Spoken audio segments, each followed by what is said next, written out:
লাল চুল কানে দুল। হ্যাঁ এদিকে নেন, এদিকে নেন, এইখানে শুরু করে এইখানে 3 রকম রং দেওয়া। ওটা বাপের টাকায় মোটর সাইকেল, 2 লাখ টাকার বাইকে 50 টাকা তেল। হ্যাঁ আর যদি পিছনে চার্জার থাকে, চার্জার আর সে কান বলাবে ঘুরে চলো ঘুরে চলো, তখন দেখবেন। হ্যাঁ এরকম দেখায়। ভগবান বলে তুমি আগে আসছিস, চলে আয়, তোকে আগে নিয়ে দেবো। হ্যাঁ আর যে নিজের টাকায় বাইক চাপে, ও বাইক কোনো দামি, তেল বেশি আছে, আসতে আসছে বোঝা যায়। মনে রাখবে।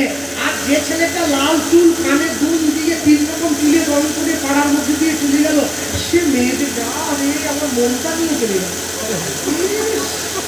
বাবা ওরে ওরম কারোর থেকে ঘুরি দিলে মা জীবন বরবাদ হয়ে চলে যাবে। হ্যাঁ সংসারে যখন অভাব আসবে না, ভালোবাসা জানলা দিয়ে বানিয়ে দেখা অপেক্ষা করে থাক, বাবা মা যাকে দেখে দেবে তার সঙ্গে সুখী হবি। হ্যাঁ মহাপ্রভু আসছে, হরিনাম গাইছে, ভজ শ্রী কৃষ্ণ নভ শ্রী কৃষ্ণ নভ শ্রী কৃষ্ণের নাম উদ্ধরি, ভজ শ্রী কৃষ্ণ নভ শ্রী কৃষ্ণ নভ শ্রী কৃষ্ণের যে জন শ্রী কৃষ্ণ ভজে, যে জন শ্রী কৃষ্ণ ভজে, যে জন শ্রী কৃষ্ণ ভজে, যে জন শ্রী কৃষ্ণ ভজে, সে হয় বলে যে জন শ্রী কৃষ্ণ ভজে, সে হয় আমার কাছে। ভজ শ্রী কৃষ্ণ ভজ শ্রী কৃষ্ণ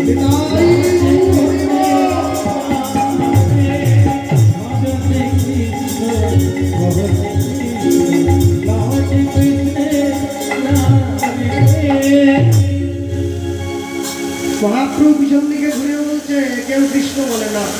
তুই তোরা বলবি না? না বলবো না। কি বলবি? বলে আমরা গোবিন্দের থেকে গো নেবো, রাধার থেকে রা নেবো। গোবিন্দের গো, রাধার রা পাশাপাশি বসিয়ে দেবো, তবে গোরা। তোমার নাম বলবো, তোমার নাম বললে রাধা গোবিন্দ দুজনকেই পাবো। আমরা বলবো ভজ গৌরাঙ্গ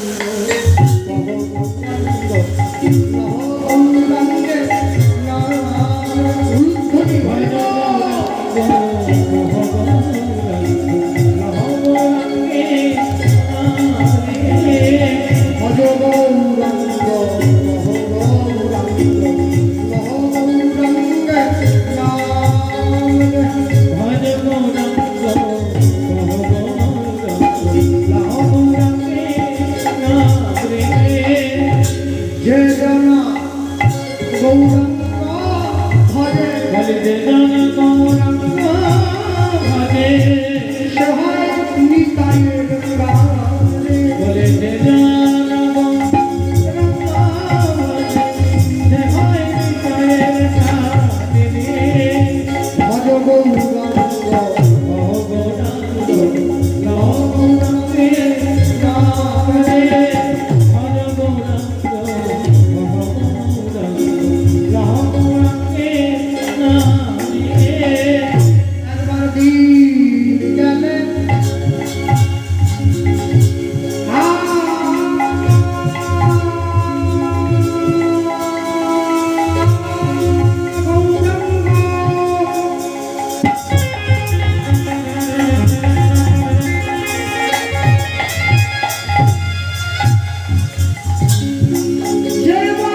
এক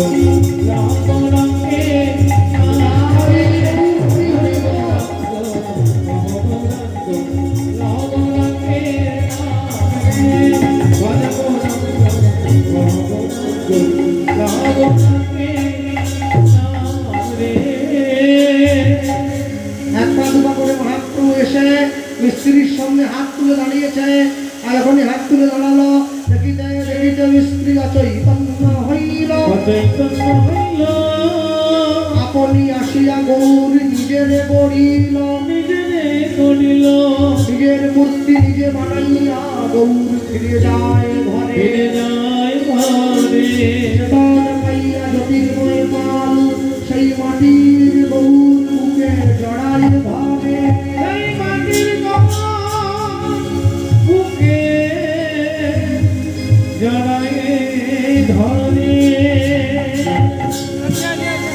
মহাপ্রভু নিজে নিজেকে বানিয়ে দিয়ে ফিরে চলে গেল।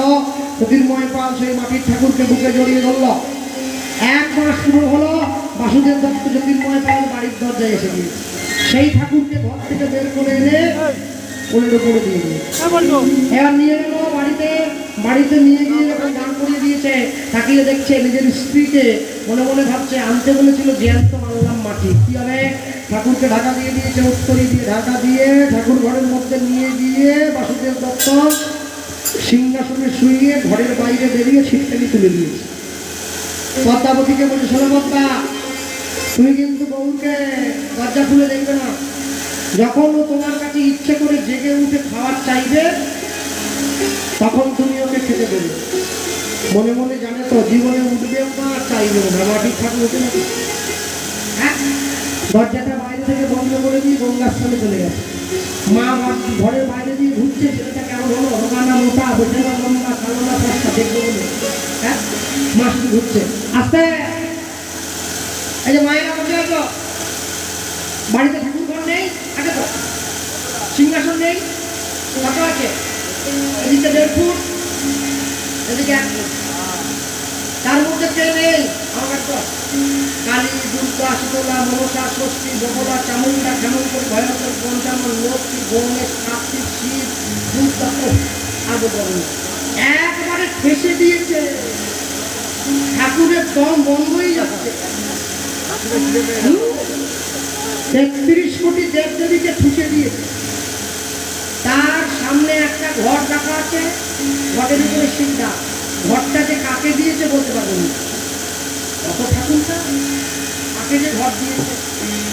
তারপরে এইটুকু থালায় নকুলদানের নকল, সব নকল। নকুলদানের দুটো দিয়ে এইটুকু গেলাসে জল দিয়ে দাবি নিয়ে বসে পড়ে। লক্ষ্মী পুজোর দিন আমার মা আমাকে বলে, শিগগিরই যা বাজার থেকে শিবডাব কিনে নিয়ে আয়।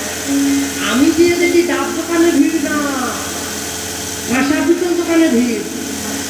আমাকে লোকে বলে, এদিকে কোথায় যাচ্ছি? কারণ ডাব আসবো, ওইদিকে না, মা শীতলা বাসনা ভান্ডারে চলে যাও, ওখানে পাওয়া যাবে।